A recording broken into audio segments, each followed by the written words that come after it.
ये तो आपको पता ही होगा कि जीपीएस एक सैटेलाइट नेविगेशन सिस्टम है जो किसी भी पर्सन की करंट लोकेशन पता करने के लिए, किसी भी वेदर कंडीशंस में टाइम एंड प्लेस की जानकारी पाने के लिए, किसी भी वस्तु की एक्यूरेट जानकारी पाने के लिए, वर्ल्ड में किसी भी स्थान का मैप तैयार करने आदि जैसे कामों में यूज किया जाता है। आगे बढ़ने से पहले अगर आप मेरे चैनल पर नए हैं और पहली बार विजिट कर रहे हैं तो आप मेरे चैनल को सब्सक्राइब करके बेल आइकन को प्रेस करना ना भूलें। जैसे जैसे हम इंटरनेट पे ज्यादा डिपेंडेंट होते जा रहे हैं, हम जीपीएस पर भी ज्यादा निर्भर होते जा रहे हैं। चाहे हमें ऑनलाइन ऑर्डर किए हुए किसी प्रोडक्ट को ट्रैक करना हो, हॉस्पिटल, रेस्टोरेंट, स्कूल, कॉलेज आदि का पता करना हो, या फिर ओला, उबर जैसी टैक्सीज की प्रेजेंस को ट्रैक करना हो, ये सभी डेली एक्टिविटीज में हम जीपीएस का यूज करने लगे हैं। जीपीएस को अमेरिका ने बनाया है, इसी कारण अमेरिका की गवर्नमेंट एजेंसीज इसे मैनेज करती है।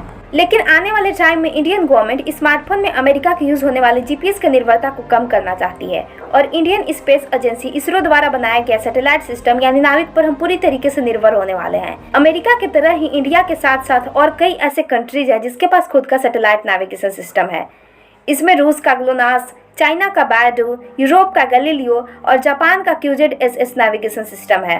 IRNSS Indian regional navigation satellite system का ही ऑपरेशनल नेम नाविक रखा गया है, जिसे प्रधानमंत्री ने मछुआरों को समर्पित करते हुए रखे हैं। नाविक को 2006 में मंजूरी मिली और इसका बजट $17.4 करोड़ था और 2018 में पूरी तरीके से बनकर तैयार हो गया। IRNSS सैटेलाइट सिस्टम 8 उपग्रहों का ग्रुप है। यह 8 उपग्रह नाविक में इंडिया और इंडियन बॉर्डर से 1500 किलोमीटर तक फैले एरिया को कवर करता है और भारत की पूरी जमीन पर नजर रखता है। इनमें से 3 सैटेलाइट इंडियन औसत पर जियो स्टेशनरी ऑर्बिट में और 4 जियो सिंक्रोनस ऑर्बिट में झुका हुआ है और 2 अलग अलग प्लेन्स में इक्वेटोरियल क्रॉसिंग्स में स्थित है। इनमें से 7 सैटेलाइट पोजिशनिंग, लोकेशन, नेविगेशन और टाइमिंग सर्विस देगा और 1 IRNSS-1A मैसेजिंग सर्विस देगा। नाविक के ये सभी यूजेस हैं: navigation on land, sea, air, vehicle tracking, disaster management, mapping, safety of border और हो सकता है जिस प्रकार अभी ओला, उबर, जोमेटो, स्विगी जैसी कंपनियां जीपीएस का यूज करके आपका लोकेशन एक्सेस मांगती है, उसी प्रकार आने वाले टाइम में नाविक के थ्रू आपका लोकेशन एक्सेस मांगे। नाविक के एक्स्ट्रा एडवांटेज और भी हैं जो शायद हमें गूगल मैप से नहीं मिल पा रहे थे। इसे खेती करने में बहुत हेल्प मिलेगा, जैसे मिट्टी की गुणवत्ता जांच करने में, मौसम और फसल के बारे में एडवाइस देने में, और ये सब के साथ जंगल में होने वाली दुर्घटना जैसे कभी कभार आग लग जाता है तो उस पर और जानवरों पर भी नजर रखा जा सकेगा। नाविक केवल भारत पर करंटली फोकस करता है, लेकिन इंडियन गवर्नमेंट की प्लानिंग नाविक को इंडिया के इलाकों में ही सीमित करना नहीं है, बल्कि इसके साथ साथ भारत के पड़ोसी देश भूटान, श्रीलंका, पाकिस्तान में भी इसका यूज किया जाएगा। यह जीपीएस से ज्यादा एक्यूरेट और फास्ट नेविगेशन करता है। नाविक double frequency S and L band पर काम करता है, जबकि जीपीएस केवल L बैंड पर काम करता है। 1999 में जब कारगिल युद्ध होने वाला था, तब भारत को पहली बार ऐसा लगा कि अपनी सैटेलाइट नेविगेशन सिस्टम की बहुत जरूरत है, क्योंकि 1999 में एक ऐसा न्यूज आया कि पाकिस्तानी सेना और आतंकवादी ने कारगिल में कई जगहों पर कब्जा कर लिया है। इंडियंस ने इसकी पूरी सिचुएशंस पता करने के लिए जीपीएस के थ्रू अमेरिका से हेल्प मांगी, लेकिन अमेरिका ने इसके लिए मना कर दिया। अगर अमेरिका चाहता तो अपने जीपीएस से कारगिल में छिपे दुश्मनों की सही जानकारी दे सकता था, लेकिन अमेरिका ऐसा करने से मना कर दिया और इस वजह से आखिरकार इंडिया ने खुद का सैटेलाइट नेविगेशन सिस्टम बना डाला। 2019 में नाविक को इंटरनेशनल इंस्टीट्यूट 3GPP ने पहचान दे दिया। 3GPP का मतलब है third generation partnership project.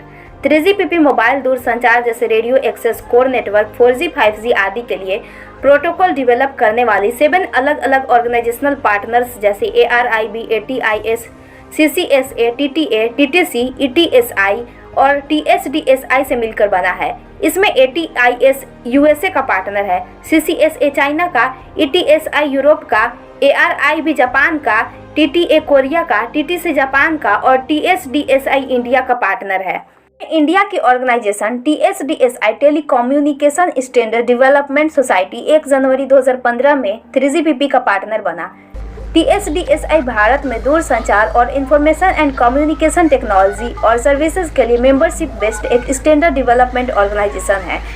India में जितने भी नए नए टेलीकॉम और ICT के फील्ड में रिसर्च एंड इनोवेशन होती रहती है, उसी के बेसिस पर TSDSI सॉल्यूशन, सर्विसेज और इंफ्रास्ट्रक्चर सिस्टम को स्टैंडर्डाइज और डेवलप करता रहता है। नाविक ऐप को मोबाइल में यूज करने के लिए इसरो के डिपार्टमेंट ऑफ स्पेस ने location and navigation technology solution provider MapmyIndia के साथ मिलकर एक साझेदारी किया है, जो इंडिया को स्वदेशी नेविगेशन सर्विस देगी। इसमें नाविक और भुवन जैसी इंडिया के स्वदेशी सैटेलाइट सर्विस का हेल्प लिया जाएगा। जिस प्रकार इसरो ने नाविक को तैयार किया है, उसी तरह से इसरो ने ही भुवन को तैयार किया है, लेकिन भुवन एक सेंट्रल जियो पोर्टल है। आपको बता दें कि सैमसंग, Xiaomi, ओप्पो, एप्पल और कई ऐसे स्मार्टफोन कंपनियां ने इंडियन गवर्नमेंट से 1 जनवरी 2025 तक अपने फ़ोन में नाविक सैटेलाइट सिस्टम को तैयार करने का प्रॉमिस किया है और इंडिया में नई 5G फ़ोन में ये सभी कंपनियां नाविक को GPS की जगह इन्वॉल्व करेगी और हो सकता है आपको गूगल मैप की तरह आने वाले स्मार्टफोन में इसरो का नाविक ऐप मिले।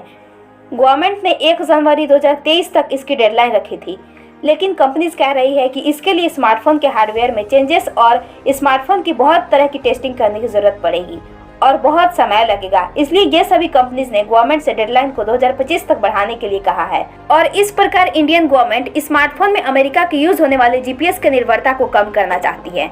इंडिया में सेल होने वाले ऑलमोस्ट 300 ऐसे स्मार्टफोन मॉड्यूल्स हैं जिसमें ये नाविक सपोर्ट करता है और प्रोसेसर बनाने वाली कंपनी क्वालकॉम ने भी इसके स्नैपड्रैगन सीरीज 467 के 3 चिपसेट्स 466, 62, 720G लॉन्च किया था और तीनों चिपसेट्स नाविक को सपोर्ट करते हैं और सभी प्रोसेसर के साथ बनने वाली स्मार्टफोन में नाविक का यूज किया जाता है। आप एग्जाम्पल ले सकते हैं 2020 में लॉन्च हुई Realme X50 Pro Z का। यह पहली ऐसी स्मार्टफोन लॉन्च हुई थी जो क्वालकॉम प्रोसेसर के साथ बनी और जो नाविक सपोर्ट करता हो। आपको ये वीडियो कैसा लगा हमें कमेंट में जरूर बताएं। वीडियो को शेयर करें और चैनल को सब्सक्राइब करके बेल आइकन को प्रेस करना ना भूलें।